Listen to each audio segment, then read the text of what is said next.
कि देश के लिए अगर हमें जो आज आतंकवादी हमला किए हैं, अगर वहाँ खड़ा किया जाए तो मैं भी सीना फाड़ के, हम कह रहे हैं प्रधानमंत्री मोदी जी से निवेदन कर रहे हैं कि हमें भी आवाज़ दीजिए, हम भी सीना फाड़ के वहाँ खड़ा होकर दिखाएं कि हमारे पास कलेजा कितना है और कितनी हमारे पास क्षमता है, कितनी जान लीजिए भैया ना। अब डोर दूसरा जा रहा है, जो पाकिस्तान की बात कर रहे हैं, जो चीज़ें आज जो एक घातक बन के, घाती से बन के, पैंट उतरवा के, चिन्ह के वो मतलब विरोध में डाल रहे थे हमारे भारत को, कि हम पहचान रहे हैं कि नहीं ये हिंदू है तो इसको गोली मार दो, ये मुसलमान है छोड़ दो। वो ये सोचे कि इस भारत में मुसलमान हिंदू खुद आपस में लड़े कि यार हिंदू मारा गया, मुसलमान क्यों बचा। लेकिन हम मुसलमान और हम हिंदू एक भाई हैं।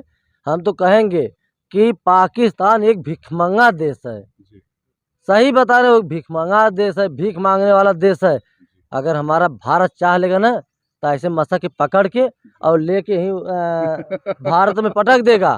सही बता रहे हैं, इतनी आग लगी है जब से हम सुने कि नहीं हमारे देश के ऊपर अगर हमला हुआ है, अगर सम्मान गया है, तो हम मोदी जी से निवेदन करेंगे, प्रार्थना करेंगे उनसे कि वो सम्मान वापस लाएं। भैया यही हमारे भारत में से कट के बना हुआ है पाकिस्तान। अब भिखमंगा देश है भैया, वो तो एकदम भिखारी कुल है। लेकिन एक चीज़ में तेज है कि घात करने में, पाछे से मारने में, वार करने में हिम्मत हो। हमारे बॉर्डर पे सैनिक इंतजार कर रहे हैं कि प्रधानमंत्री नरेंद्र मोदी जी आदेश करें। अब आदेश कर दे भैया ना तो बता रहे हैं कि बटोर लाएंगे सब हमारे देश के लोग। हमारे जितने नौजवान हैं, सैनिक हैं, बटोर के ले आके वहीं बता दे कि मोदी जी के सामने रख दें कि देखो यही पाकिस्तान है। दोस्तों बता दें आपसे, प्रधान जी ने बात बढ़ा ही दिया तो मैं भी कह देता हूं कि प्रधान जी युवा पूरा है, समझिए खून युवा है, नया खून है, जोश है। प्रधान जी ने कहा कि अगर युद्ध विराम ना हुआ होता तो हम भी तैयारी में थे, और प्रधान जी तैयारी कर लिए थे। बंदूक नहीं था, कोई काम नहीं, बस केवल एक बार अगर आदेश हो जाता तो सेनाओं के साथ में खड़े रहते। प्रधान जी अगर युद्ध विराम ना हुआ होता या बंद खत्म ना हुआ होता तो आप भी मतलब बॉर्डर पे जाते। और क्या भैया, हम समझ ले कम है क्या। जी।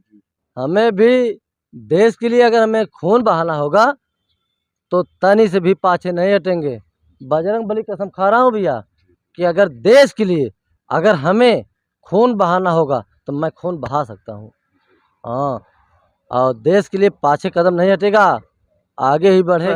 गद्दारी करके ऐसे किए हैं, जो हमारे देश के लोग जा रहे हैं अपना परिवार लेके और घूमने टहलने और एक पिकनिक मनाने, तो तुम लोग हरामखोर आतंकवाद गद्दार, तुम लोग ऐसे हमला कर रहे हो कि हमला करना हो तो तुम शेर के सामने आओ, हमारे सैनिक के सामने आओ, बॉर्डर पे आओ, तुम्हारे समझ में औकात आ जाएगी। और खलिया और सब निकोल ले। हाँ, अरे खलिया मरिया सब, चमड़िया ममड़िया सब भैया नेर के नीचे रख देंगे हम लोग। लेकिन एक चीज़ है कि ये चीज़ भैया बहुत कष्ट हुआ कि जो हमारे देश के लोग गए थे, हमारे भारत के लोग गए थे घूमने टहलने परिवार लेके, और उस क्या बताएं, हम तो रहते टंगियाँ चीर देते हरामखोरों को। एक औरत के सामने अगर उसके पति का अगर हत्या हो भैया तो कलेजा फट जाएगा। ये गलत किए हैं, हम तो कहेंगे निवेदन प्रधान जी करेंगे। बता दें, वो जो जिसकी बात आप कर रहे हैं, बातें आगे बढ़ गई, वो जिसके सामने मारा गया वो लड़का एयर फोर्स नहीं, वो मतलब नेवी का मतलब वो था, जवान था लड़का, वो नेवी का जवान था भैया, उसकी पत्नी के सामने उसकी हत्या हुई। जी जी। गोली मारा गया। हथियार हो तो क्या लोग मार लेते उसको। अरे भैया वो तो फाड़ देता वहीं। जी। हाँ, एजाज फाड़ देता। अब वो क्या बताएं, खून जैसे होता है ना भैया, उबाल करके रह जाता है। क्योंकि एक आतंकवादी इस तरीके से हमला करना, वो सब बीस नहीं है, वो सब चोर हैं। और लोगों का औकात हो कि सामने आए, हमारे देखिए एक चीज़ बता दे रहे हैं, सुन लीजिए कि मोदी जी अगर शांत बैठे हैं तो कब तिकड़ी चल जाए कोई भरोसा नहीं है, क्योंकि वो चीज़ें बताते नहीं हैं। अगर वो शांत है तो बड़ा कुछ धमाल होने वाला है, ये एकदम दुनिया जानता है। ऐसे नाम, ऐसे प्रधानमंत्री और ऐसे नाम नहीं है मोदी। वो शांत बैठे हैं तो बड़ा धमाल होना तय है और होगा। देखिएगा, यही आप लोगों के चैनल के माध्यम से, पेपर के माध्यम से दुनिया देखेगी